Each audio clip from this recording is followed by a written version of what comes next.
There's nothing like a new pen, or in this case, a new stylus, a reMarkable stylus.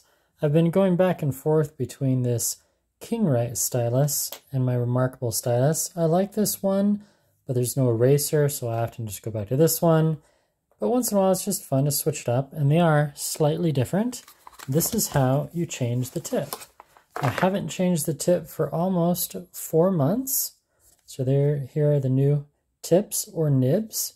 So you take this little device right here, slide. Okay, it's not that easy sometimes. Slide, there we go. And then just toss that, and then you pop this up with a new nib. You want to be careful, because if you break this, bad things happen. There we go. And now we test it. Do a new page. Oh yeah. Like butter. If you have any questions, comments, pithy remarks, type those down below. Again, this is the reMarkable stylus, and I've been using this reMarkable tablet for almost 3 years, and yes, it's still reMarkable.